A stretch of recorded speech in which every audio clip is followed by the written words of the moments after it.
నమస్తే, welcome to వీడియోస్టిల్ news. ముందుగా headlines. రాష్ట్రంలోని 1.30 లక్షల ప్రాంతాల యోగా కార్యక్రమాలు చేపడుతున్నామన్న ముఖ్యమంత్రి నారా చంద్రబాబు నాయుడు 22 వరల్డ్ రికార్డు కోసం కృషి చేస్తున్నామని వెల్లడి.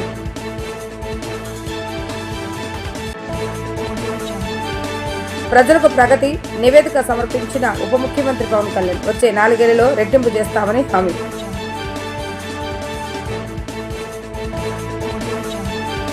కేంద్ర మంత్రి మున్సుఖ్ మాండవీయతో లోకేష్ భేటీ. ఏపీని స్పోర్ట్స్ హబ్ గా మార్చేందుకు చేయూత ఇవ్వాలని పిలుపు.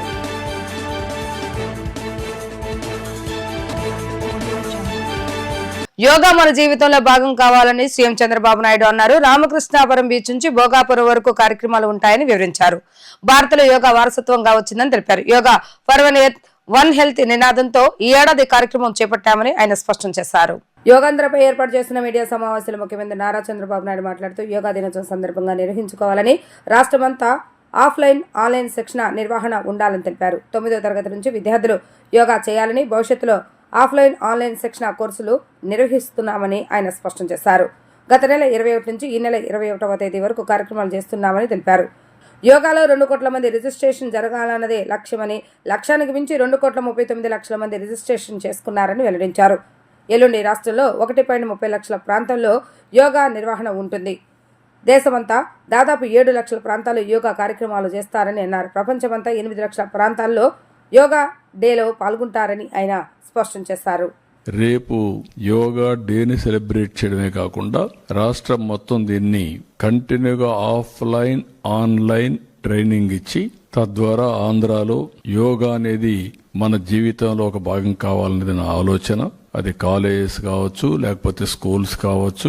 9th క్లాస్ నుంచి పిల్లల్లో గాని ప్రతిరోజు ఒక 10 నిమిషాలు మెడిటేషన్ చేసి కాన్సంట్రేషన్ పవర్ పెంచుకోగలిగితే వండర్స్ చేసే అవకాశం ఉంటుంది.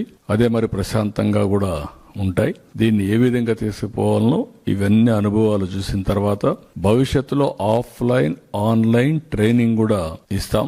అదే మరి కోర్సెస్ కూడా కండక్ట్ చేస్తాం. దీన్ని లాజికల్ గా తీసుకుపోయే వరకు దీని మీద శ్రద్ధ పెడతాం. ఇప్పుడు మీరు చూస్తే మేము టార్గెట్ పెట్టుకునేది 2 కోట్ల మందిని రిజిస్ట్రేషన్ చేయించాలనుకున్నాం. ఈ రోజు 2.39 లక్షల మంది అయ్యారు. అంటే 119.5% అచీవ్మెంట్. ట్రైనింగ్ మాస్టర్ ట్రైనర్స్ ని 2600 మందిని ట్రైన్ చేయాలనుకున్నాం. 5451 మంది వచ్చారు, 210%. ట్రైనర్స్ ఎవరైతే గ్రామాల్లో పోయి ట్రైన్ చేసేవాళ్ళు మీరు చూస్తే 1,25,000 మందిని ట్రైన్ చేయాలనుకుంటే 1,44,310, 115%. జనరల్ పబ్లిక్ మేము 2 కోట్ల మందిని పార్టిసిపేట్ చేయాలనుకున్నాం. ఇప్పటికీ 1,77,42,850 మంది వచ్చారు, ఫిజికల్ గా వచ్చి పార్టిసిపేట్ చేశారు. ఇంకో పక్క వెన్యూ రిజిస్ట్రేషన్ 1,00,000 ప్లేస్ అనుకున్నాం. మేము ఈ రోజు 1,29,249 మంది ప్లేసెస్ లో లొకేషన్స్ రిజిస్టర్ చేశారు.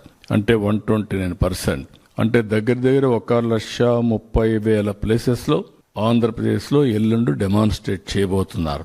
ఇప్పుడే ఆయుష్ సెక్రటరీ చెప్పాడు, భారతదేశం మొత్తం ఒక 6,50,000 నుంచి 7 లక్షల లొకేషన్ లో దేశం అంతా కూడా పార్టిసిపేట్ చేస్తున్నారు. అంటే మొత్తం కలిస్తే 7.5 లక్షల నుంచి 8 లక్షల లొకేషన్స్ లో ఎల్లుండి ఇక్కడి నుంచి లైవ్ వెళతా ఉంటే సైమల్టేనియస్ గా ఆ టైంలో 8 లక్షల లొకేషన్స్ మొత్తం భారతదేశం ప్రపంచం మొత్తం 8 లక్షల లొకేషన్ లో పార్టిసిపేట్ చేస్తున్నారు.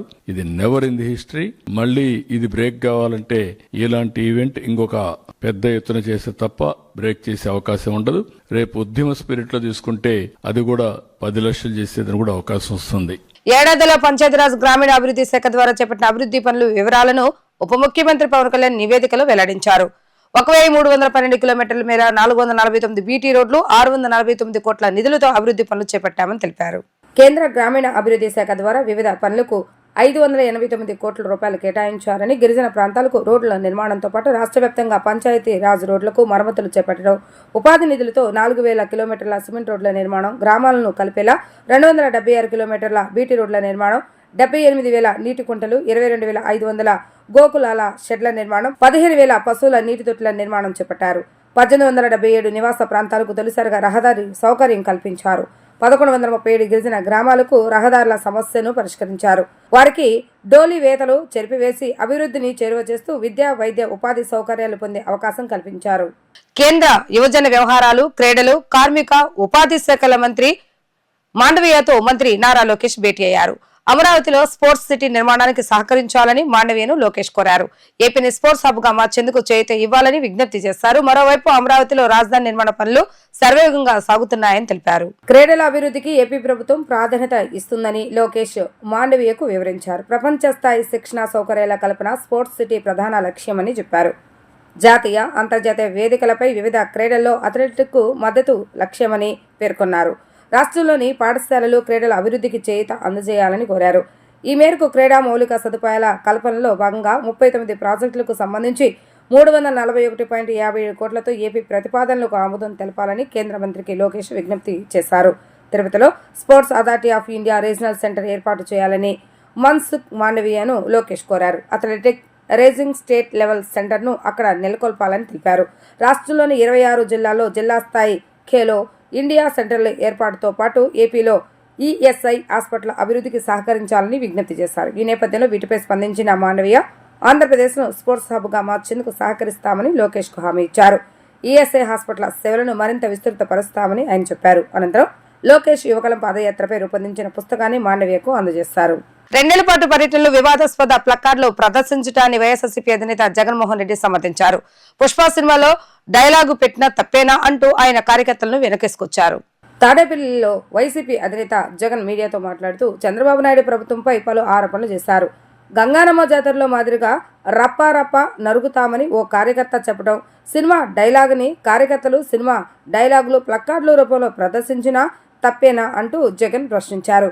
మన అభిమానస్తుడై నెక్స్ట్ టీడీపీ ప్రభుత్వంలో టీడీపీ వాళ్లను రప్పా రప్పా ఏం జాతరమ్మా అది, ఆ గంగానమ్మ జాతరలో ఏంటమ్మా అది, పొటేలు తల నరికినట్టు రప్పా రప్పా నరుగుతానన్నాడు. మంచిదే కదా అని వైసీపీ అధ్యక్షుడు వైఎస్ జగన్మోహన్ రెడ్డి హర్షం, సంతృప్తి వ్యక్తం చేశారు. ఏం జాతరలో మళ్ళీ గంగమ్మ జాతరలో పొట్టేళ్ళ తలకాయలు కోసినట్టు రప్ప రప్ప రప్ప రప్ప రపా రపా రపా రపా నరికేస్తాం.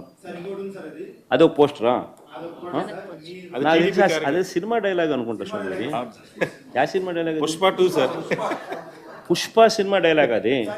మరి నువ్వే చెప్తున్నావు స్వామి. అంటే ఇప్పుడు పుష్ప సినిమా డైలాగులు పెట్టినా కూడా తప్పేనా? అసలు డెమోక్రసీలో ఉన్నామా, డెమోక్రసీలో లేమా స్వామి మనం? ఇది నాకు అర్థం కాదన్నా.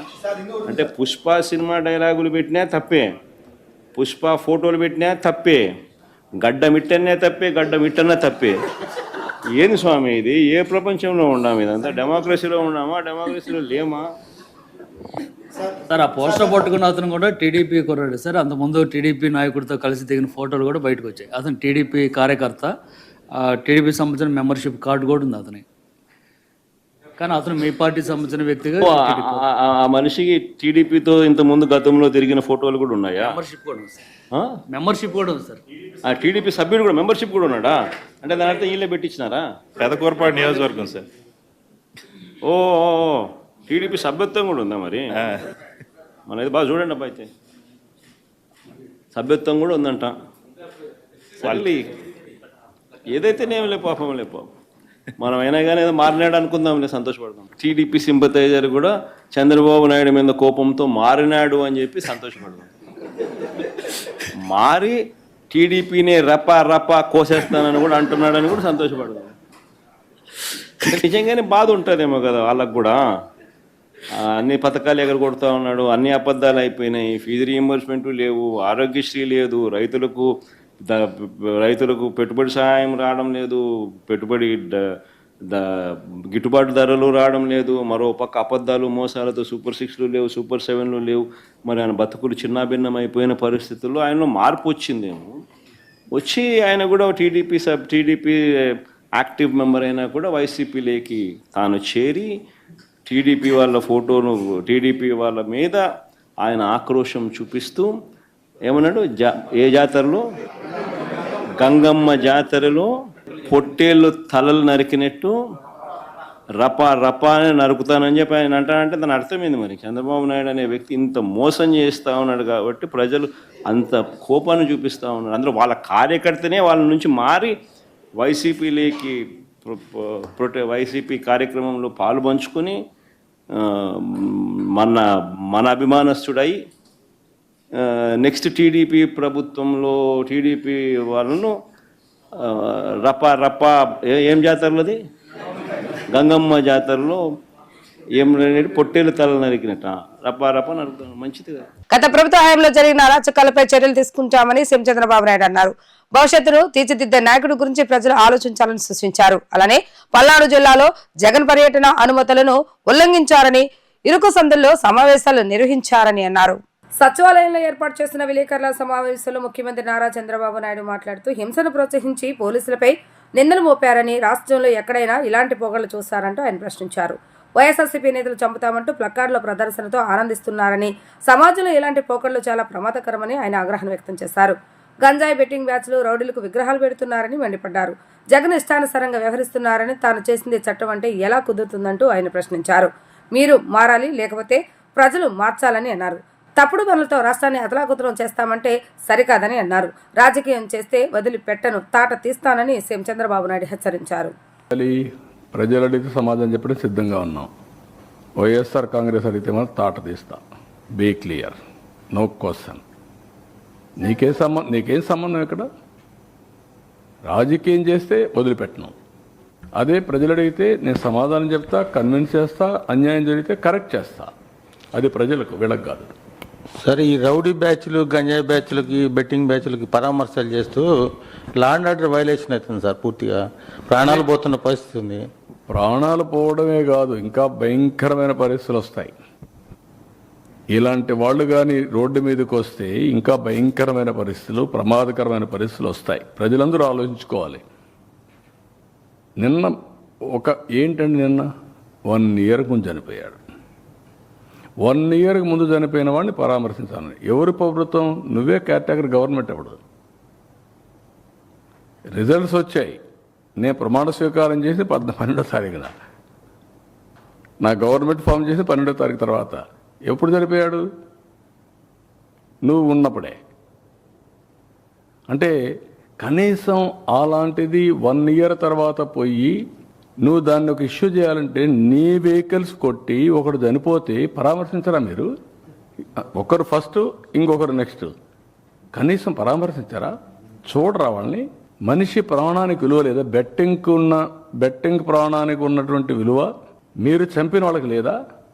వాళ్ళ ప్రాణం కాదా? వాళ్ళ మనుషులు కాదా? ఏ విధంగా అర్థం చేసుకోవాలి? నేను ఎప్పుడూ ఉందాగా ఉంటామని రౌడీలు కూడా ప్రోత్సహించారనుకో, నేను అసమర్థుడు అవుతా. అంత మునిపే కొన్ని సంఘటనలు జరిగాయి కదా. కాబట్టి ఇది నేనేమంటానంటే, ఒక పద్ధతి లేకుండా చట్టాన్ని ఉల్లంఘించే వాళ్ళని ఏమనాలి? కానీ నువ్వు ఎక్కడ పోతే గొడవ చేస్తే ఎట్లా? అంటే నువ్వు గొడవ చేసి ఈ ప్రభుత్వం పనికిరాని ప్రభుత్వాన్ని ఎస్టాబ్లిష్ చేస్తావా? అంటే నువ్వు ఒక మార్గాన్ని చూపిస్తున్నావు అందరికి రౌడీజం చేయమని. మళ్ళా మాట్లాడితే పాలిటిక్స్. పులివెందుల శాసనసభ్యుడు జగన్ రెడ్డి మానసిక పరిస్థితి సరిగా లేదని, ఆయన గంజాయి బ్యాచ్ ఉన్మాదులు, బెట్టింగ్లకు పాల్పడే నేరగాళ్లతో సమావేశమవుతున్నారని రాష్ట్ర రెవెన్యూ స్టాంపులు మరియు రిజిస్ట్రేషన్ల శాఖ మంత్రి అనగాని సత్యప్రసాద్ తీవ్రస్థాయిలో విమర్శించారు. రాష్ట్ర ప్రభుత్వం నిర్వహిస్తున్న యోగాంధ్ర కార్యక్రమంలో పాల్గొంటే జగన్ రెడ్డిలో ఉన్న ఫ్రస్ట్రేషన్ కొంతైనా తగ్గుతుందని ఆయన హితో పలికారు. ఈ సందర్భంగా మంత్రి అనగాని సత్యప్రసాద్ మాట్లాడుతూ, అల్లర్లు సృష్టించడం మానుకుని యోగాసనాలు వేస్తే మానసిక పరిస్థితి మెరుగుపడుతుందని సూచించారు. ఫ్రస్ట్రేషన్ లో జగన్ రెడ్డి ఏది పడితే అది మాట్లాడుతున్నారని, చంపేస్తాం, నరికేస్తాం అంటూ ప్లకార్డులు ప్రదర్శిస్తున్న వైసీపీలోని కొందరు సైకోల చేష్టలను వ్యతిరేకించవలసింది పోయి చిరునవ్వుతో స్వాగతిస్తున్నారని ఆరోపించారు. నెలకు ఒకరోజు ప్రజల్లోకి వచ్చి నానా బీభత్సం సృష్టించి ప్రజలను ఇబ్బందులకు గురి చేస్తున్నారని అన్నారు. తెనాలికి వెళ్లి గంజాయి బ్యాచ్ను పరామర్శించడం, ఏడాది క్రితం చనిపోయిన వారిని ఇప్పుడు పరామర్శించడం వంటి పనులు చేస్తున్నారని, ఏదేదో మాట్లాడుతున్నారని విమర్శించారు. తన వల్ల కార్యకర్తలు ఇబ్బంది పడి మరణిస్తున్నా పట్టించుకోకుండా వెళ్లిపోతున్నారని ఆవేదన వ్యక్తం చేశారు. ఎరగడ పిచ్చి హాస్పిటల్లో ఉండే రోగులకు ఉండే లక్షణాలన్నీ జగన్లో కనిపిస్తున్నాయని సంచలన వ్యాఖ్యలు చేశారు. 2024 ఎన్నికల్లో ప్రజలకు ఇచ్చిన తీర్పుతో జగన్ రెడ్డి మానసిక స్థితి దెబ్బతిందని ఆయన అభిప్రాయపడ్డారు. ముఖ్యమంత్రి నారా చంద్రబాబు నాయుడు నాయకత్వంలో యావత్ ప్రపంచం మన వైపు చూసేలా 11వ అంతర్జాతీయ యోగా దినోత్సవాన్ని వైజాగ్లో ఘనంగా నిర్వహిస్తున్నామని మంత్రి గుర్తు చేశారు. జగన్ రెడ్డి ఎప్పటికైనా మించిపోయింది ఏమీ లేదని, వెంటనే యోగాంధ్రలో పాల్గొంటే ఆయన అసహనం కాస్తైనా తగ్గి ఇలాంటి పిచ్చి చేష్టలు మానుకుంటారని ఆశిస్తున్నట్లుగా అనగాని సత్యప్రసాద్ తెలిపారు. క్రిమినల్స్ కి మద్దతుగా నిలిచిపోయే ఏకైక వ్యక్తి నాయకుడు జగన్ గారు ఉండేటువంటి పరిస్థితి. ఎందుకంటే ఎప్పుడు కూడా ప్రజాహితం కోరలేదు, అతని పరిపాలన కూడా ఎప్పుడు కోరలేదు. 1924లో న్యాచురల్ కెలామిటీస్ జరిగినా లేకపోతే రౌడీజంలో కానీ వాళ్ళు చేసిన అరాచకాలకు ఏమైనా చంపినా చావు గురైనా ఎప్పుడు వెళ్ళలేదు అతను. ఈరోజు క్రిమినల్స్, చరిత్రహీనులు, ఎవరైతే సమాజానికి అన్యాయం చేస్తారో వారి యొక్క పరామర్శకు వెళ్తా ఉన్నారు. మనం చూసాం తెనాల్లో గంజాయి బ్యాచ్ వాళ్ళు పరామర్శకు వెళ్ళారు. ఈరోజు నాగమల్లేశ్వరరావు మీరు అడిగిన పేరు దేనికి చనిపోయాడంటే, ఎప్పుడు చనిపోయాడంటే, ఈరోజు శవాల రాజకీయం ఎవరు చేస్తున్నారంటే జూన్ 5వ తారీఖున ఆయన గడ్డి మందు తాగాడు. ఎందుకు తాగారంటే జూన్ 4th రిజల్ట్ వస్తే డబ్బులు పోయినాయి కాబట్టి. వాళ్ళ కుటుంబ సభ్యులు చెప్పిన మాట, నేను చెప్పిన మాట కాదు, మీరు అడిగిన మాట కాదు, వాళ్ళ తమ్ముడు చెప్పిన మాట. బెట్టింగ్ లో డబ్బులు మొత్తం పోగొట్టుకుని రోడ్డు మీద పడ్డాడు, అందుకు అతను గడ్డి మందు తాగాడు.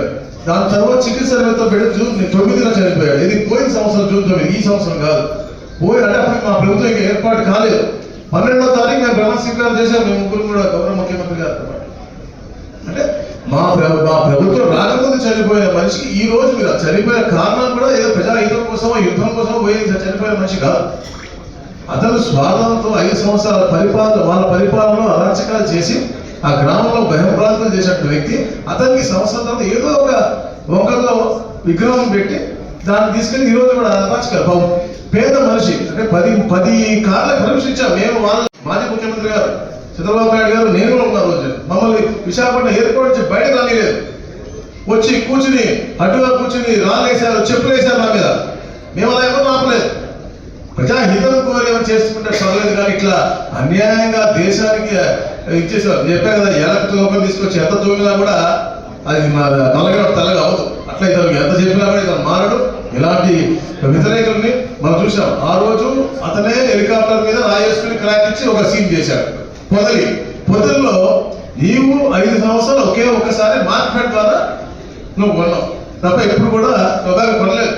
మేము ప్రతి దానికి కూడా రెమెడీ ఇంక్లూడింగ్ మేము మ్యాంగోస్ కూడా మేము ఇచ్చాం, చేస్తాం. ఇప్పుడు మేము బ్రహ్మాండంగా చేస్తా ఉంటే నువ్వు కావాలని నువ్వు మనుషులు తీసుకెళ్ళి పొగాకు పేర్లను నువ్వు తుక్కించావు.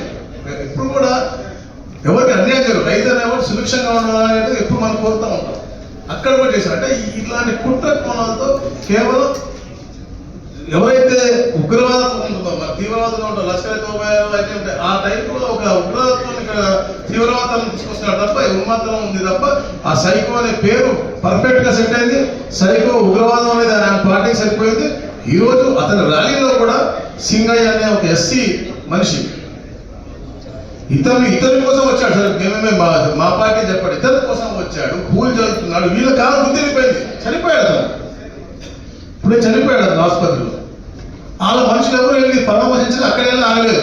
కావాలి ఇక్కడ పొలిటికల్ సీన్ చేయాలా, ఇక్కడ క్రిమినల్ సీన్ అందరూ కూడా నేను ఉన్నాను రా, మీకు ఎంత ఇంకా గొడవ చేయడం నీకు ధైర్యం క్రిమినల్స్ ఇవ్వడం కోసం వెళ్తున్నట్టు ఉంది. పేదవాడు దళితుడు చనిపోతే అక్కడ ఆగి పరామర్శించి హాస్పిటల్ కూడా పంపింది.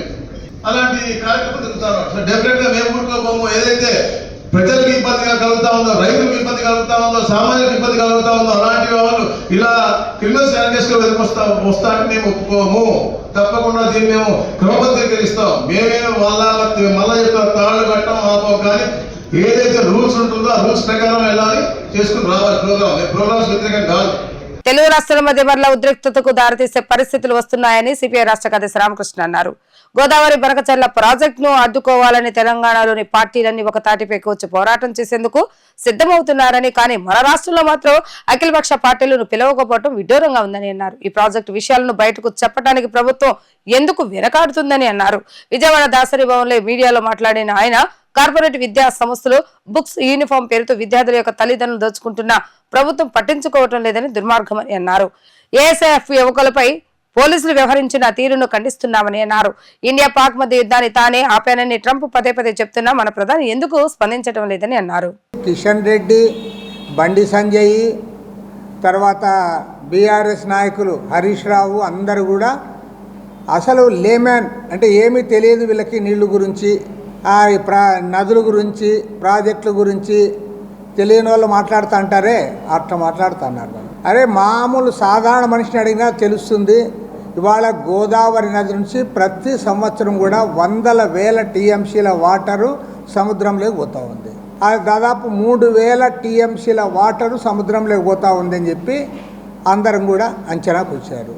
అది ఏదో రాజకీయ పార్టీల అంచనా కాదు, అది ఇరిగేషన్ అధికారులు వాళ్ళు అక్కడ చెప్పి లెక్క చేసి చేస్తున్నది. ఆ లెక్కలు ఆంధ్ర గవర్నమెంట్తో ఉంటాయి, తెలంగాణ గవర్నమెంట్తో ఉంటాయి, సెంట్రల్ వాటర్ కమిషన్ వాళ్ళతో కూడా ఆ లెక్కలు ఉంటాయి. మీరు ఆ లెక్కలు చూసుకొని అరే 3000 టీఎంసీలు సముద్రంలోకి వృథాగా పోతున్న నీళ్లలో ఇవాళ ఆంధ్రప్రదేశ్ ప్రభుత్వం ప్రతిపాదిస్తున్నదేమి, రోజుకు 2 టీఎంసీల చొప్పున 200 టీఎంసీలు తీసుకుంటాం, ఇంకా 2800 టీఎంసీలు సముద్రంలోకి పోతానే ఉంటాయి.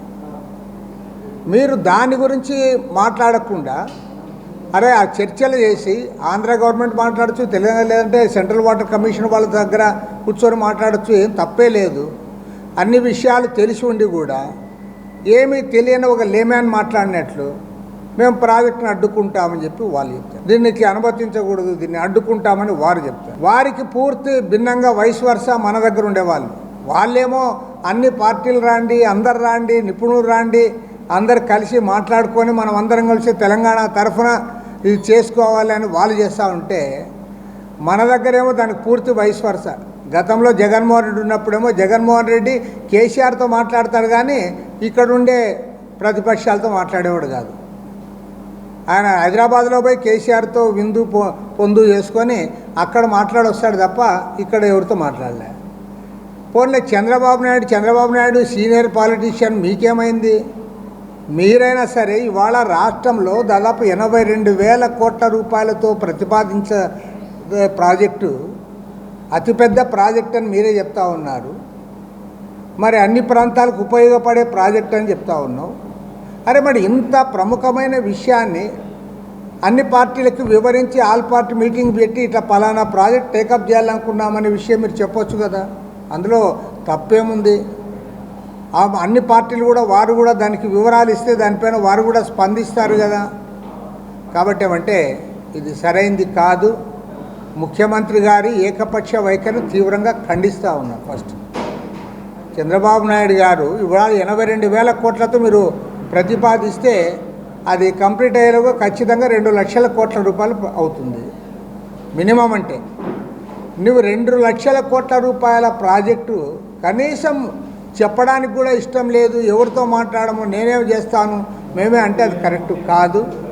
కాబట్టి ముఖ్యమంత్రి గారిని డిమాండ్ చేస్తూ ఉన్నా తక్షణమే గోదావరి బనకచెర్ల ప్రాజెక్టు విషయాలు, అదేవిధంగా రాష్ట్రంలో ఉన్న ఇరిగేషన్ ప్రాజెక్టుల ఆన్గోయింగ్ ప్రాజెక్ట్స్ విషయాలపైన చర్చించడానికి అఖిలపక్ష రాజకీయ పార్టీల సమావేశాన్ని జరపాలని చెప్పి అందుకు నిపుణులను, రైతు సంఘాల నాయకులను కూడా ఆహ్వానించాలని చెప్పి కూడా సిపిఐ తరఫున సీఎం గారికి విజ్ఞప్తి చేస్తా ఉన్నాం. విద్యార్థి బంగారు భవిష్యత్తు కోసం రాష్ట్ర ప్రభుత్వం కృషి చేస్తుందని ప్రభుత్వ విప్ సెంట్రల్ శాసనసభ్యులు బొండ ఉమామేశ్వరరావు అన్నారు. దేశ చరిత్రలో ఎక్కడా లేని విధంగా తల్లికి వందనం పథకాన్ని సమర్థవంతంగా అమలు చేసిన ప్రభుత్వం టీడీపీ ప్రభుత్వం అని, కుటుంబంలో ఎంతమంది చదువుకునే పిల్లలు ఉంటే అంతమందికి తల్లికి వందనం ద్వారా నగదును వారి ఖాతాలకు జమ చేసిన ఘనత ప్రభుత్వానిదని చెప్పారు. విజయవాడ సెంట్రల్ నియోజకవర్గంలోని BRTC road, food court junction నుండి శారదా కళాశాల వరకు తల్లికి వందనం కార్యక్రమం అందజేసిన సందర్భంగా కూటమి ప్రభుత్వానికి ధన్యవాదాలు తెలుపుతూ స్కూల్ విద్యార్థులు ర్యాలీ నిర్వహించారు. ఈ సందర్భంగా ముఖ్యమంత్రి నారా చంద్రబాబు నాయుడు చిత్రపటానికి పాలాభిషేకం నిర్వహించారు. ఈ కార్యక్రమంలో సెంట్రల్ నియోజకవర్గ ఎమ్మెల్యే బొండ ఉమామేశ్వరరావు పాల్గొని ఈ సందర్భంగా ఆయన మాట్లాడుతూ విద్యార్థుల బంగారు భవిష్యత్తు కోసం కూటమి ప్రభుత్వం కృషి చేస్తుందని అన్నారు. తల్లికి వందనం కార్యక్రమం దేశ చరిత్రలో ఒక రికార్డుగా నిలిచిందని చెప్పారు. కూటమి ప్రభుత్వం ఇచ్చిన హామీ మేరకు ప్రతి విద్యార్థికి ఆర్థిక సహాయాన్ని తల్లుల ఖాతాలో నేరుగా జమ చేస్తున్నామని అన్నారు. ఇంట్లో ఉన్న పిల్లల సంఖ్యకు అనుగుణంగా అందరికీ ఈ సౌకర్యం కల్పించామని అన్నారు. గత ప్రభుత్వం అందరికీ ఇస్తామని చెప్పి అధికారంలోకి వచ్చాక మాట తప్పిందని, కానీ ప్రస్తుత ప్రభుత్వం స్కూల్స్ ప్రారంభమైన మొదటి రోజే తల్లుల ఖాతాలోకి సొమ్ము జమ చేయడం వల్ల కుటుంబాల్లో సంతోషం నెలకొంటుందని అన్నారు. ఈ కార్యక్రమంలో పలు స్కూల్స్ కి చెందిన ఉపాధ్యాయులు, విద్యార్థులు, కూటమి నాయకులు పెద్ద ఎత్తున పాల్గొన్నారు. తల్లికి వందనం కార్యక్రమం దేశ చరిత్రలోనే ఒక రికార్డు స్థాయి చరిత్ర సృష్టించింది ఆంధ్రప్రదేశ్ ప్రభుత్వం. ఇవాళ కూటమి ప్రభుత్వం ఇచ్చినటువంటి 13,000 రూపాయలు, ఇంటిలో ఎంతమంది పిల్లలు ఉంటే అంతమంది పిల్లలు మరి ఇవాళ పెద్ద ఆసరాగా నిలబడింది వాళ్ళకి.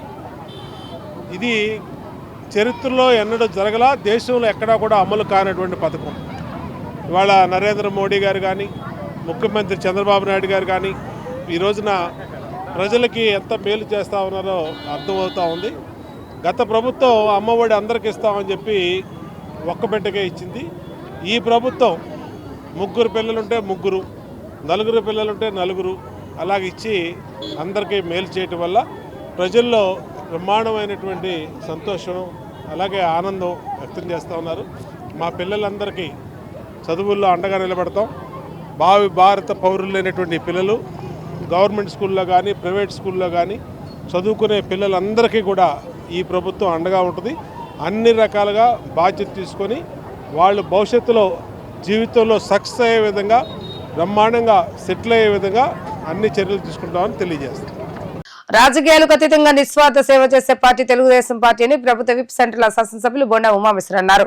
ఎన్నికల సమయంలోనే రాజకీయాల ప్రస్తావన ఉండేలా మిగిలిన సమయంలో రాజకీయాలకు అతీతంగా ప్రజా సేవ చేసే నాయకులు, కార్యకర్తలు ఉన్న పార్టీ టీడీపీ పార్టీ అని అన్నారు. నిరంతరం ప్రజా సేవ టీడీపీ ప్రభుత్వం చేస్తుంటే వైసీపీ పార్టీ రఫా తలకొస్తామంటూ అవాకులు చవాకులు పేలటం సిగ్గుచేటని అన్నారు.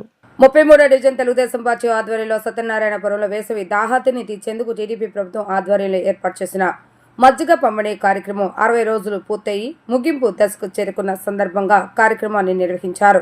ఈ కార్యక్రమంలో ప్రభుత్వ శాసనసభ్యులు బొండా ఉమామేశ్వర పాల్గొని చలివేంద్రాన్ని దిగ్విజయంగా 60 రోజుల పాటు నిర్వహించిన టీడీపీ నాయకత్వాన్ని, నిర్వహణకు సహకరించిన స్థానిక పెద్దలు, దాతలను అభినందించి సత్కరించారు. ఈ సందర్భంగా బొండా ఉమామేశ్వర మాట్లాడుతూ టీడీపీ నాయకులు, కార్యకర్తలు సేవాభావంతో పనిచేస్తుండటం అభినందనీయమన్నారు. ఎన్నికల సమయంలోనే రాజకీయాలని నిరంతరం ప్రజాసేవ అని టీడీపీ నాయకత్వం చెప్పిన మాటని క్షేత్రస్థాయిలో అమలు చేస్తున్న డివిజన్ టీడీపీ నాయకత్వాన్ని ప్రశంసించారు. 60 రోజుల పాటు చలివేంద్రాన్ని నిరంతరంగా నిర్వహించి వేసవిలో ప్రజల దాహతి తీర్చడం అభినందనీయమని, భవిష్యత్తులో కూడా ఇటువంటి సేవా కార్యక్రమాలు కొనసాగించాలన్నారు. చలివేంద్రం ఏర్పాటుకు టీడీపీ ఎన్నికల కార్యాలయం ఏర్పాటుకు స్థలాన్ని ఇచ్చిన పోలయ్యను ఎమ్మెల్యే ప్రత్యేకంగా అభినందించారు. ప్రజాసేవకు దాతల సహకారం అందించాలని, ఈ రోజు చేసే మంచే ఎల్లప్పుడూ వెన్నంటి ఉంటుందన్నారు. నిరంతరం తెలుగుదేశం కూటమి ప్రభుత్వం ప్రజాసేవ చేస్తుంటే వైసీపీ నాయకులు మాత్రం తలలు తీసేస్తాం, రఫా అంటూ తమ నీచ సంస్కృతిని బయట పెట్టుకుంటున్నారని ఎద్దేవా చేశారు.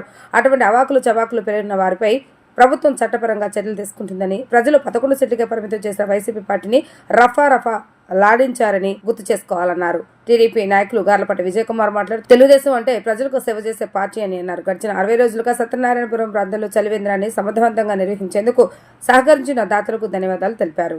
గత 60 రోజుల నుంచి కూడా అన్ని డివిజన్లో పెద్ద ఎత్తున మా డివిజన్ పార్టీ నాయకులు, మాజీ కార్పొరేటర్లు అందరి ఆధ్వర్యంలో చలివేంద్రాలు పెట్టాం.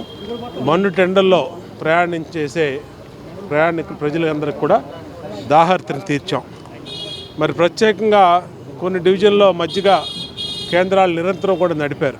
దాంట్లో 33వ డివిజన్లో సత్యనారాయణపురంలో శివాజీ కేఫ్ దగ్గర డివిజన్ పార్టీ అధ్యక్షుడు నాళం కోటేశ్వరరావు కానీ, అలాగే కృష్ణప్రసాద్ ప్రధాన కార్యదర్శి, ఇన్ఛార్జి గార్లపాటి విజయ్ కుమారు, సీనియర్ నాయకులు మరి బడేటి ధర్మారావు, ఇంకా మా మహిళా నాయకురాలు ధనలక్ష్మి కానీ, విజయలక్ష్మి కానీ, రామలక్ష్మి కానీ అందరూ కష్టపడి చిలువేరి సీను వీళ్ళందరూ కూడా పెద్ద ఎత్తున 60 రోజులు ప్రజల దాతల సహకారంతో దీనికి స్వచ్ఛందంగా దాతలు ముందుకొచ్చి వాళ్ళే ఏ రోజు మజ్జిగొచ్చి ఆ రోజు మేము ఇస్తామని చెప్పి వాళ్ళ పేరు మీద పెద్ద ఎత్తున 60 రోజుల పాటు నిర్విరామంగా మజ్జిగ పంపిణీని ఈ సత్యనారాయణపురంలో చేసినటువంటి మా పార్టీ నాయకులకి, సహకరించినటువంటి స్థానిక పెద్దలందరూ కూడా నియోజకవర్గ శాసనసభ్యుడిగా హృదయపూర్వక అభినందనలు తెలియజేస్తూ ఉన్నా.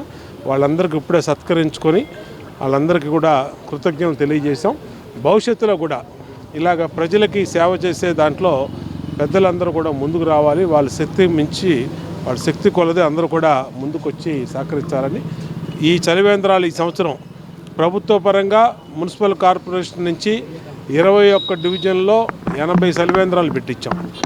అలాగే పార్టీ తరపు నుంచి ప్రతి కోడలిలో చలివేంద్రాలు పెట్టించాం. దానివల్ల ప్రజలందరూ కూడా మరి తీవ్ర ఇబ్బందులు పడకుండా అత్యవసర పరిస్థితుల్లో ఎండాకాలం బయటకు వచ్చిన వాళ్ళందరూ కూడా ఉపయోగపడి భవిష్యత్తులో కూడా దీన్ని కొనసాగిస్తాం. ప్రజల అవసరాలని అర్థం చేసుకొని ప్రభుత్వమే ముందుకొచ్చి ఇలాంటి కార్యక్రమాలన్నీ కూడా అనేకమైన చేపడతామని తెలియజేస్తూ మరొకసారి సహకరించినటువంటి దాతలకి డివిజన్ పార్టీ నాయకులకి హృదయపూర్వక అభినందనలు తెలియజేస్తాం. అంటే అది వాళ్ళ సంస్కృతి, అందుకనే ప్రజలు రఫా అని 11 సీట్లకు పరిమితం చేశారు. కాబట్టి వాళ్ళు ఈ విధంగా ఒకసారి అధికారం ఇస్తే ఏం చేశారో చూసాం. కాబట్టి అలాంటివి పట్టించుకోవాల్సిన అవసరంలా చట్టం ఉంది. ప్రభుత్వం ఇలాంటి వాళ్ళ మీద కఠినమైనటువంటి చర్యలు తీసుకుంటాం. ఎవరైతే దాంట్లో మాట్లాడారో, ఎవరైతే ఆ విధంగా ప్రోత్సహించారో అందరి మీద కూడా చట్టపరమైనటువంటి చర్యలు తప్పవు. ఈ భవిష్యత్తులో కూడా ఇలాంటి మాట్లాడే మాటలకి, ఇలాంటి రౌడీ విజయం చేసే వాళ్ళకి గుణపాఠం నేర్పుతాం. సెంట్రల్ నియోజకవర్గ శాసనసభ్యులు మా ప్రీతమ నాయకులైన శ్రీ బోండా ఉమామహేశ్వరరావు గారి ఆదేశాల మేరకు వేసవికాలం సందర్భంగా ప్రతి డివిజన్లో కూడా మజ్జిగ మంచినీరు పంపిణీ చేయమన్న వారి ఆదేశాల మేరకు 33వ డివిజన్ తెలుగుదేశం పార్టీ కమిటీ ఆధ్వర్యంలో గత 60 రోజులుగా నిర్విరామంగా ఇక్కడ పాదచారులకు, బాటసారులకు, కార్మికులకు, ప్రయాణికులకు అందరికీ కూడా మజ్జిగ మరియు మంచినీరు ప్రతిరోజు పంపిణీ చేయడం జరిగింది. ఈ కార్యక్రమం పూర్తిగా దాతల సహకారంతో మా నాయకుల ఆదేశాల మేరకు అఖండంగా అద్భుతంగా ఇక్కడ జరిగి ప్రజలతో మంచి కార్యక్రమం తెలుగుదేశం పార్టీ చేపట్టిందని మంచి పేరు తెచ్చుకున్న సందర్భంగా వాళ్ళందరికీ కూడా కృతజ్ఞతలు తెలియజేస్తూ ఈ కార్యక్రమంలో మాకు వెన్నంటి ఉండి ప్రతిరోజు సహకరించిన దాతలకు, మాకు చేదోర్పుగా ఉండి ఉన్న మా స్థానిక శాసనసభ్యులు శ్రీ ఉమా గారికి డివిజన్ కమిటీ తరఫున ప్రత్యేక ధన్యవాదాలు తెలియజేస్తూ, ప్రత్యేకంగా బడేటి ధర్మారావు గారు వారికి మాకు ప్రతి కార్యక్రమంలో కూడా మాకు వెనకాల ఉండి అడ్వైజులు ఇస్తున్నారు. వారికి, ఈ స్థలదాతకి, దాతలకు అందరికీ కూడా పేరు పేరున మరొకసారి డివిజన్ కమిటీ తరఫున హృదయపూర్వక ధన్యవాదాలు తెలియజేస్తూ కృతజ్ఞతలు తెలియజేస్తున్నాను. Thank you. వార్తలు ముగించే ముందు హెడ్లైన్స్ మరొకసారి. రాష్ట్రంలోని 1.30 లక్షల ప్రాంతాల యోగా కార్యక్రమాలు చేపడుతున్నామన్న ముఖ్యమంత్రి నారా చంద్రబాబు నాయుడు. 22 వరల్డ్ రికార్డు కోసం కృషి చేస్తున్నామని వెల్లడి.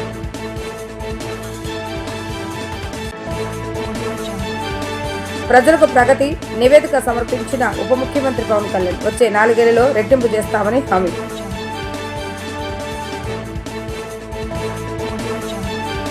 కేంద్ర మంత్రి మున్సుఖ్ మాండవీయతో లోకేష్ భేటీ. ఏపీని స్పోర్ట్స్ హబ్ గా మార్చేందుకు చేయూత ఇవ్వాలని పిలుపు.